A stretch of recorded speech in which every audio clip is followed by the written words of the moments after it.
রামনারায়ণ রাম। ধর্ম কি? ধর্ম কি? ধর্ম কেন সমাজে এলো? সমাজের মঙ্গলের জন্য ধর্মের কি প্রয়োজনীয়তা তা পুঙ্খানুপুঙ্খরূপে বিবেচনা করতে হবে। ধর্মের মূল সুর রয়েছে বেদের ধারায়। বেদে ভাব রাজত্বের বা কল্পনার কথা বলা হয়নি, সেখানে ভাবনার কথা বলা হয়েছে, কিন্তু অবাস্তবকে ভাবিয়ে তোলার জন্য নয়। বেদ বলেছে, কেন এসেছো, কোথায় যাবে চিন্তা করো, কিন্তু বাস্তব থেকে চিন্তাধারাকে বিচ্ছিন্ন করে নয়। চোখের সামনে যা দেখতে পাচ্ছ সেগুলো বিশ্লেষণ করতে করতে এগিয়ে যাও, দেখো কি আছে কি নেই। এটাই হচ্ছে ধর্মের নীতি, প্রকৃতির নীতি। ন্যায়, সত্য, সমতা ও শৃঙ্খলার উপরই বেদের ধর্ম প্রতিষ্ঠিত। প্রথমেই ভাব রাজত্বের কথায় গেলে হাবুডুবু খেতে হবে বলেই বেদের ধর্মে জানা থেকে অজানার দিকে যাবার নির্দেশ আছে। তাই এই বাস্তব সংসারকে আগে সুন্দরভাবে গড়ে তুলতে হবে। আত্মিক জগতের কথা, পরলোকের কথা পরে হবে। ব্যক্তি ও সমাজকে কিভাবে ন্যায় ও নীতির পথে পরিচালিত করা যায় তারই বিধান আছে বেদের ধর্মে।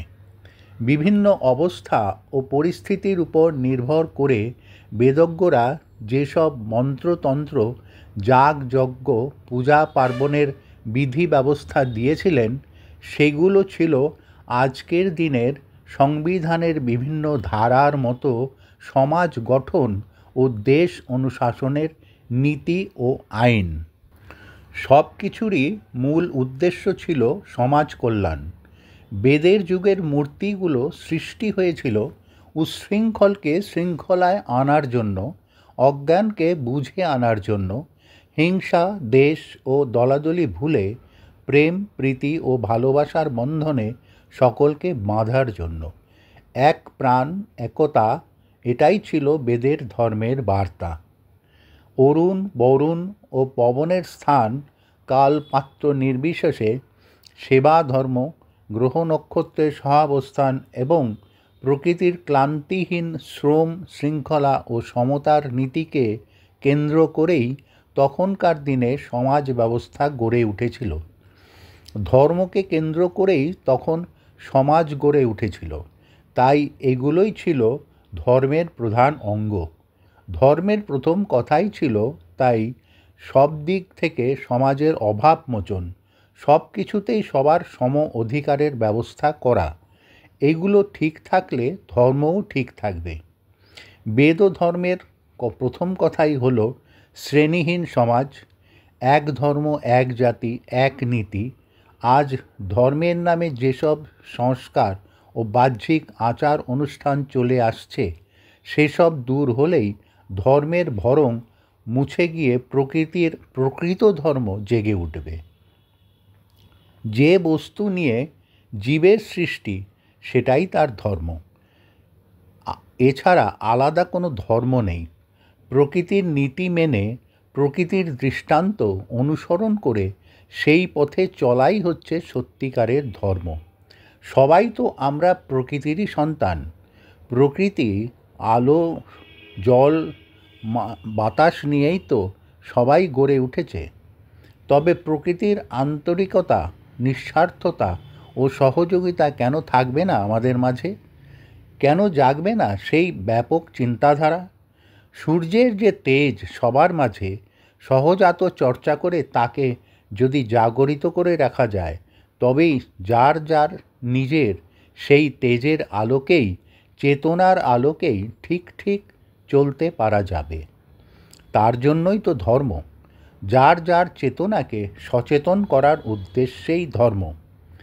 যে অনন্ত অগ্নিগর্ভ সূর্য থেকে এসেছি আমরা, সেই চিরপ্রকাশিত সূর্যের মতো প্রতিটি জীবের তেজও অসীম ও অনন্ত, কিন্তু ব্যবহার না করে করে সাময়িকভাবে আমাদের ব্যাটারি আজ ডিসচার্জড হয়ে গেছে। আমাদের সেই তেজের কথা আমরা ভুলেই গেছি।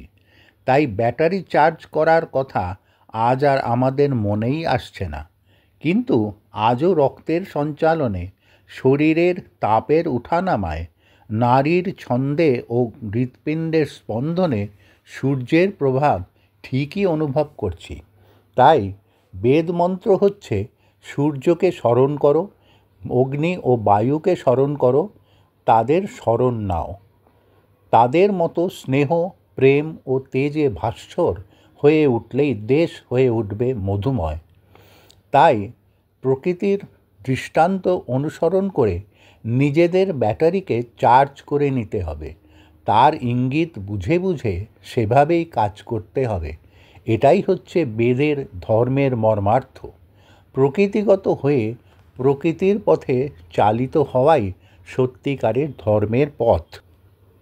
প্রতিটি জীবের মধ্যেই নিহিত আছে অনন্ত সম্ভাবনার বীজ। তাকে উপযুক্ত পরিবেশে ফেলে তাতে চেতনার বাড়ি সিঞ্চন করতে পারলেই জাগবে নবজাগরণের সুর।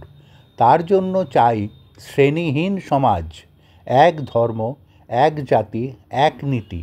তাই বেদের কথা হলো, তোমরা শ্রেণী বৈষম্য উঠিয়ে দাও, এক ঘাটের জল পান করো, এক মাঠের ধান ঘরে তোলো, এক মাটিতে আসন গ্রহণ করো। এই চিন্তায় বিভোর হলেই ভেদ বুদ্ধি ঘুচে গিয়ে দলাদলি ও সাম্প্রদায়িকতা ভুলে সব এক হয়ে যাবে। সেখানেই ধর্মের সত্যিকারের সার্থকতা। ঠাকুর আরও বলছেন, গুরু তিনিই, যাঁর শিক্ষায় দীক্ষায় ব্যক্তি ও সমাজ গড়ে উঠবে। যেমন করেই হোক প্রকৃত তত্ত্ব ও তথ্য শিখিয়ে দেওয়াই গুরুর কাজ। সেখানে কোনো ভরং থাকবে না, বাহ্যিক কোনো অনুষ্ঠান থাকবে না। সহজ সাধারণ জীবন যাপন করে তারা সকলকে সততা, সমতা ও সহযোগিতার কথা শিখিয়ে সমাজকে সুন্দরভাবে গড়ে তুলবেন। সেখানে কোনো কল্পনা বা ভয় ভীতির কথা থাকবে না। বেদের ধর্মে যিনি সম্পূর্ণভাবে নিজেকে অপরের কাজে উৎসর্গ করে অপরকে ত্যাগের মর্ম বুঝিয়ে নিজের ঘরকে সবার ঘর বলে বুঝতে পেরেছেন, তিনিই সন্ন্যাসী। সৎ চিন্তা ও সৎ কাজে ব্যস্ত থেকে যিনি পরের জন্য নিজেকে উৎসর্গ করেছেন, সমাজে ভেদাভেদ যাতে না আসে সেদিকে যার দৃষ্টি সজাগ, তিনিই সন্ন্যাসী। সেখানে গেরুয়া পরার বা ঘর ছাড়ার প্রশ্ন নেই। সংযত জীবন মানে বৃত্তি ত্যাগ নয়, সমতা রক্ষা করে চলা। আজ এই থাক। রাম নারায়ণ রাম। বন্ধুরা, আপনাদের কেমন লাগলো সেটা কমেন্ট করে জানাবেন। আর আমাদের আরও দুটো চ্যানেল আছে, সেটা একটিতে ঠাকুরের নিজকণ্ঠের ভাষণ ও আরেকটিতে তত্ত্বের বিশ্লেষণ দেওয়া হয়। সেই লিঙ্ক দুটো ডেসক্রিপশন বক্সে দেওয়া আছে। রাম নারায়ণ রাম।